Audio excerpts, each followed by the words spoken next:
Hi. Okay. Hi, good day, everyone. So, my name is JD, and I will be your teacher for Science, Technology, and Society.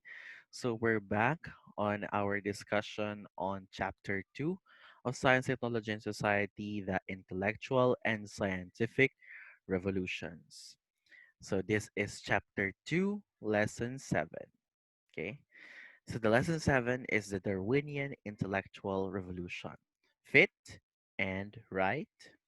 So, the Copernican intellectual revolution answered the question, where are we now?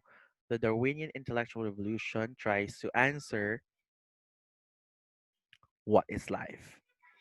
So in the early 18th century, the English society is slowly moving from traditional way of thinking about life. So during this time, 'di ba nagkaroon ng separation of church and state, karoon na din ng separation of science and religion, where science already separated itself and created a new form of identity and established its identity. And now, during the 1800s, nagkaroon na din ng term na tinatawag na natural theology. Okay? Ito yung the natural theology ay sorry, the natural theology, yun yung konsepto or traditional science na iniwan after the 18th century. Okay? 1800s rather. Sorry. So, William Paley ay nagsulat siya ng libro noong 1802 called The Natural Theology na nag-inspire kay Charles Darwin sa kanyang pursuit sa paghahanap ng sagot sa tanong, the how of life. So Charles Darwin was born in a wealthy family, mayaman ng kanilang pamilya. Kaya nga siya pinagbigyan para makapag-aral sa Cambridge University. Pero, pagka-graduate niya pero nung nag-aaral siya, hindi talaga siya aral na aral. Na nag-aral lang siya pero mas gusto niyang mag-aral ng mga Beatles, 'no. Naka-graduate siya at the age of 22 nang hindi niya alam kung anong gagawin niya. Madaming gano'n sa panahon ngayon. Gumagraduate, 'di niya alam kung saan siya mapupunta. Eh, dahil do'n 'no, pinadala siya ng kanyang pamilya, 'no, his family to South America at binigyan siya ng sariling barko. At itong barko na 'to or ship 'no, ay tinatawag na Beagle at 5 years siyang nandito, nag-explore at age of 22, and then he eventually became a theorist because of his experience. So ang kanyang paglalakbay, his voyage was able to collect different fossils and compare it, where he started to think about the possibilities of ancestral lineage of species.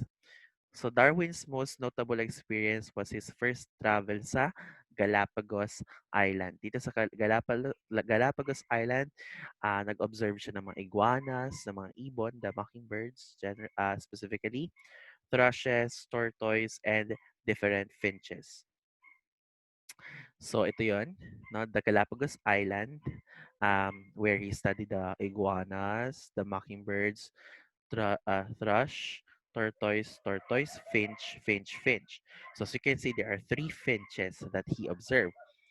He became obsessed with studying these finches, and then kinolect niya itong mga to, and then he also asked people in the state that there are different species, no, at itong iba-ibang species na to ay nag-iiba-iba din ang kanilang itsura, depende sa kung nasang isla sila doon sa Galapagos Islands.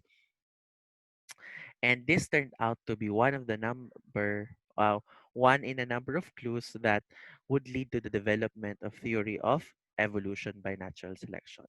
So dahil lang na-notice niya yung mga ibon na to ay magkakaiba ng tuka, magkakaiba ng laki ng tuka, no? And other observations, he was able to start to think on the how of life. So, nung bumalik siya sa London, no, uh, he published his book on the voyage of the Beagle. So, dito sa On the Voyage of the Beagle, um, siya ay nakilala bilang isang naturalist, no, sa kanyang mga observations and um, and annotations regarding his observation sa natural philosophy. So John Gould, a fellow naturalist, attested that finches he founded in the Galapagos Islands are different species, not varieties of species. Ano ibig sabihin nito? Itong si John Gould, no, he confirmed na yung mga um, nakita ni Charles Darwin na magkakaiba na mga ibon ay nasa iisang species lang at ito yung mga finches nga at hindi sila iba-ibang ibon. Okay? And then he was then inspired again by the essay of Principle of Population by Robert Malthus, Malthusian theory, if you're familiar with the principle in the Principle of Population. A proponent of the Malthusian theory of population, he related the population and its environment. He then stated that living beings compete over resources and the most fit for certain region survives, where he coined the term natural selection. So ang natural selection ni Charles Darwin, ang konseptong ito ay nanggaling sa konsepto ni Thomas Robert Malthus na Malthusian theory, the essay of the principle of population, na nagsasabi na ang mga certain population, no, ang mga tao o kaya ang mga species, no, ay nagko-compete o nakikipag-unahan sa isang limited resource. Again, the planet Earth is a limited resource. As the population increases, kahit dumami ang populasyon natin, hindi dadami ang resources natin. Because our resources here on Earth is limited. At doon papasok yung term na natural selection. Sa natural selection, that the fittest can only survive at a given situation. So, actually, hindi agad-agad pinublish ni um, Charles Darwin ang kanyang theory of evolution o kanyang ah, natural selection, no? So, ang ginawa niya after niyang mag-publish ng kanyang libro na The Voyage of the Beagle, ah, then, because he had to collect inconvertible proof for many years, he still ventured on studying pigeons. So after niyang aralin ang mga beetles, after niyang aralin ang mga iguana, turtle, at pagkatapos niyang aralin ang mga finches, inaral niya naman ang mga pigeons, collecting further evidences. And in 1858, he received a letter. May natanggap siya na letter mula sa isa ding naturalist na si Alfred Wallace asking an advice regarding this principle. So, since naramdaman niya na itong scientist na to, isang natural philosopher na to, ay nag-aaral din nung kanyang sinusubukang aralin, nagkasundo ang dalawa na magsulat ng kanilang paper. It's a joint letter na na-publish sa Linnean Society of London, presenting the summary of theory of natural selection. So, inuna muna yung origin of species. Inuna muna yung um, newsletter, itong nasa right side. Inuna muna tong letter na to bago sumunod pa yung origin of species. Pero hindi agad-agad sumunod yon. So, after Charles Darwin and Alfred Wallace published this, no, this became very controversial. So, 1858, pinublish nila yung newsletter. And then the following year, 1859, hindi agad-agad, pero after a year, pinublish na ni Charles Darwin ang kanyang libro na The Origin of Species by Means of Natural Selection. So, in 1858, pinublish yung joint letter ni uh, Alfred Wallace tsaka ni Charles Darwin tungkol sa summary ng natural selection. Summary lang yon. Pero yung detailed, yung libro, nilabas noong 1859. So dito sa librong ito, he stated that the natural selection modifies the current population, where the fittest survive and reproduces, then passing their traits. He stated his observations on finches, where the long beak gets more food and survive when the scarce happens, and unfit species die. Then the population diverges into new species. So dito sa librong to, he's not pertaining to humans, okay? He is pertaining to finches. He is pertaining to other species. That um, a certain environment can actually change the behavior of a population.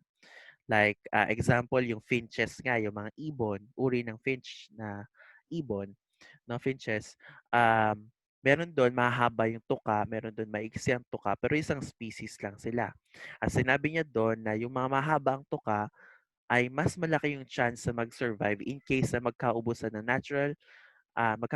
mga natural resources, ng mga pagkain, because mas mahaba yung tuka nila, mas kaya nilang mag-abot ng pagkain. Unlike doon sa mga may iksi ang mga tuka. And then therefore, these species might die. Or, no, if these species won't die, these species had to diverge into new species. So, yeah.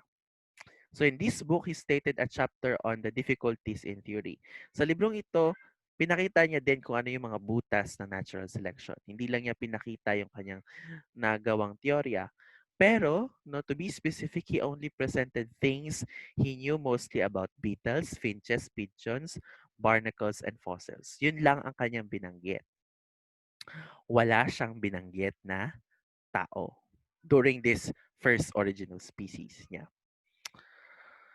So Alfred Wallace, as mentioned, si Alfred Wallace din ang isa sa mga contributors ng theory of evolution. He was born of a poor family. Kung si Charles Darwin ay mula sa mayamang angkan, si Alfred Wallace naman ay mula sa isang mahirap na pamilya.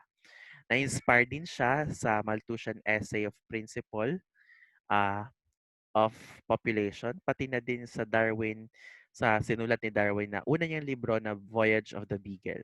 Kaya he also pursued to become a natural scientist or naturalist himself.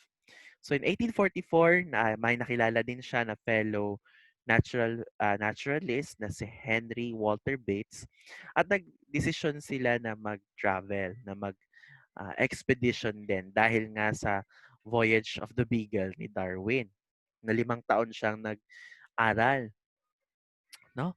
So, he wants to apply that knowledge to the human society and in attempt to save the people from greed and individualism. So that's the purpose of studying, no? Actually, the purpose of studying why other people pursue research and studies, akala ng iba para sa pera o para sa karunungan lang, no? But the reason why we do research, the reason why I do research and many researchers does, is because we want to contribute to the society. We want to help the poor and the marginalized and the country. So after surviving the incident, he still ventured his way to greed and individualism. So they both nag-venture si Alfred Wallace at si Henry Walter Bates. Pero nung pabalik na sila sa London, yung ano nila, yung barko nila ay hindi nakalagay dito. Yung barko nila ay lumubog, no? At kahit na siyempre lahat ng fossils na meron siya, although naka-survive naman silang dalawa doon sa paglubog ng barko nila, tinuloy niya pa rin naman ang kanyang ah, hangarin, no? After surviving the incident, he still ventured his way to naturalism and went to Southeast Asia. So in 1854 to collect specimens and pay for his debt. So nalubog siya sa utang, um, dahil nga kasi 'di ba mula siya sa mahirap na pamilya, pero pinursu niya pa rin ang pag-aaral. After niya mag-aral, siya ay utang, humingi ng expedition support para sa kanyang pag-expedition, yung barko. So yung barko na lumubog kasama ng mga yung mga fossils or specimens na meron siya doon na lumubog, ay kailangan niyang bayaran. Okay, so nalubog siya sa utang, pumunta siya sa Southeast Asia noong 1854 para mag-collect ng specimens at yun yung bapalit niya sa mga museum to pay his debts. So he traveled different islands, no, of what is now known as Malaysia, Indonesia, and Singapore. He went to those places and he observed different environments, uh, produce different population. He also coined the term self-acting process. Ibig sabihin ng self-acting process, ito yung behavior ng organisms or behavior ng population that they have to do something naturally in themselves in order to adapt. So dito sila nagkasundo ni Charles Darwin doon sa uh, fittest would survive. Okay? So during this time, in 1858, if you remember, nagpadala siya ng letter kay Charles Darwin. Sorry. After sending a letter to Charles Darwin, nagkasundo sila. After nila magkasundo doon sa uh, uh, origin of species, no, sa natural selection, they published their letters again sa Linnean Society of London. So their letter was very controversial. That's why the following year in 1859 ay pinublish ni Charles Darwin yung kanyang libro. So after ma-publish yung libro niya, he continued working after ma-publish yung joint letter ni Alfred Wallace tsaka ni Charles Darwin. Si Alfred Wallace ay nagpatuloy sa kanyang pag-aaral, no, sa Southeast Asia, and later on published his own book at his own work called The Malay Archipelago in 1869. 10 years after ma-publish yung um, Origin of Species by Natural Selection. He observed that there seems to be an invisible line called the Wallace Line in Indonesia. Siyempre, pinangalan niya sa sarili niya yung invisible line na yon. Itong invisible line na yon ay nagkakaroon ng resemblance ng species base sa geographic locations nila. Then he invented the principle of biogeography, a field of biological species and geological formations together. Siya din yung nag-umpisa ng pag-aaral ng biogeography wherein species survives or species lives in a certain geography or certain location. So the Darwinian intellectual revolution was intended to challenge the how of living organisms. Both naturalists, si Charles Darwin, pati si Alfred Wallace, agree on the principle of natural selection. But this was primarily for the intentions of studying other species. Pero in 1864, fellow biologist, pangalan niya ay Herbert Spencer, no, yung origin of species by natural selection ay ni-recoin niya. Ginawa niya ng term, survival of the fittest. So the survival of the fittest did not came directly from Charles Darwin, but this was recoined by Herbert Spencer. Again, this principle was initially intended for animals only. Pero, no, nagkaroon ng mga social Darwinism. Ano yung social Darwinism? Social Darwinism is when other scientists, other naturalists decided to fuse this concept to human society. In a way, Darwin and Wallace would not agree of. So, we do not know the faith of Darwin or Wallace, no. But one thing is for sure, these are just again theories. So the Darwinian intellectual revolution did not challenge the way did not only challenge the way we view life, but challenge the how of life. Madaming nagtatanong kung paano nga ba nabuo ang life, paano nagkaroon ng buhay dito. Sinabi nila na ang uh, Earth ay 4.6 billion years, na ang unang species sa Earth ay cyanobacteria 3.8 billion years, no? But these are all just again theories. These all just started with trying to understand the differences and similarities of of organisms or species, no, or breeds of the same species. Okay, so it challenged the question of how of life. So just like the Copernican intellectual evolution, humans still seeks knowledge of the universe. Madami pa rin ang naghahanap o nagtatanong tungkol sa kung ano nga bang estado ng karunungan natin sa um, universe, no? Ah, ganun din sa ah, Darwinian intellectual revolution. We still question the how of life. Until now, humans question the how of life. And it's up to us kung ano yung magiging decision natin dito. Okay? So again, this is an intellectual revolution.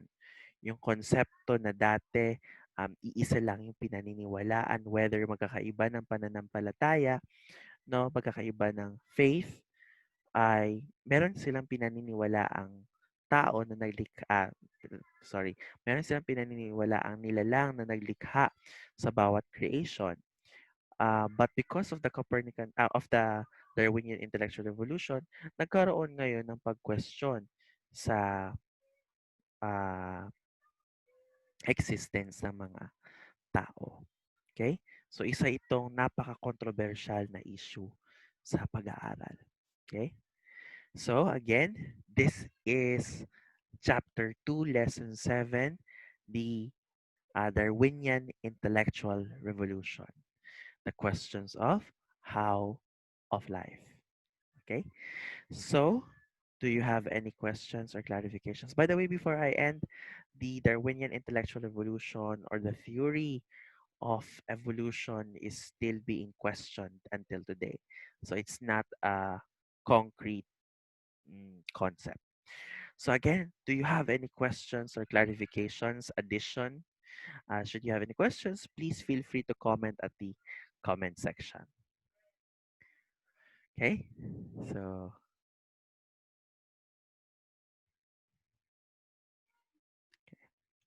bye.